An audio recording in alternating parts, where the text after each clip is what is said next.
मंडळी नमस्ते. आज रोपवाटिकेला एक सदिच्छा भेट देण्यासाठी आमचे मित्र आहेत संतोष गावडे साहेब. हे ॲक्च्युली माझे मित्र आहेत, पण मित्राच्या अगोदर हे एक चांगले प्रगतिशील शेतकरी आहेत. वेगवेगळ्या प्रकारचे सातत्याने प्रयोग करत असतात. ते शासकीय जॉबमध्ये पण आहेत, पण एवढं सगळं असताना पण शेतीची प्रचंड आवड असल्यामुळं सकाळी पहाटेच उठून ते शेतात जातात आणि रोपवाटिकेत आज तिने आमच्या मळ्यातील बियाणं नेऊन तिने लागवड करायला आहेत आणि आपल्या रोपवाटिकेतलं बियाणं बघितल्यानंतर तिने एक त्यांची प्रतिक्रिया दिल्या.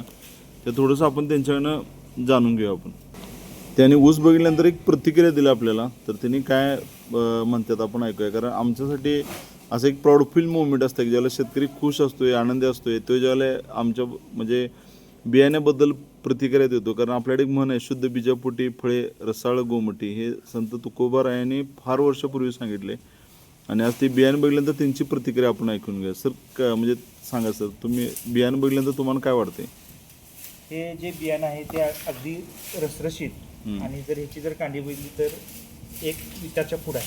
हां असं बियाणं कुठल्याही रोपवाटिकेत मी आजपर्यंत बघितलेलं नाही. हां की रोपवाटिकेत कसं असतंय की जेवढा ऊस लहान तेवढे त्यांना रोपांची संख्या जास्त निघते त्यातून. तर हा तुमचा ऊस जर बघितला तर हा ऊस असा ऊस मी पहिल्यांदाच बघतोय की किती कांडे आहेत बघा आणि ऊसाची जाडी बघा, पेरातलं अंतर बघा.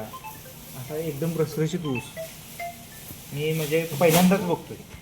फक्त केवळ ऊस पंढरी हायटेक नर्सरी आष्टा इथेच मला बघायला मिळालेलं आहे. धन्यवाद सर. तुम्ही तुमच्या शेतामध्ये वेगवेगळ्या प्रकारची पिकं घेत असता, तर कोणती कोणती पिकं घेताय तुम्ही?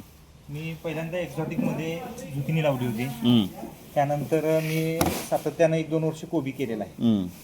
मग आता कोबी 2 वर्ष केल्यानंतर मी ऊस लावायचा ज्यावेळी निर्णय घेतला त्यावेळी मी इथं संतोष माने साहेबांच्याकडे आलो आणि म्हटलं की आपण ऊस लावायचा आहे. तर मी आज सकाळी म्हणजे 7 वाजता मी इथं पोचलो आहे.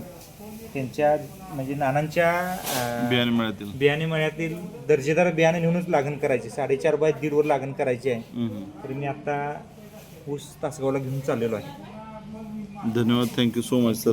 आमच्यासाठी पण एक खूप प्राऊड फील मोमेंट आहे. ज्याला बघितल्यानंतर एखादी गोष्ट वाव फिलिंग येत्या, तेच आपल्यासाठी खूप ग्रेट असतं. Thank you so much.